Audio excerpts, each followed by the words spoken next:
ឲ្យនាងហូរទឹកនេត្រាក៏ព្រោះតែខ្ញុំធ្វើឲ្យនាងឈឺផ្សាតែធ្វើឲ្យអូនឯកា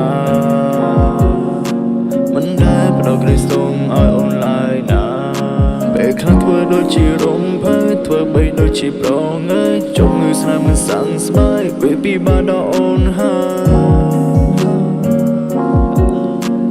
ពេលពីបាដល់អូនហើយ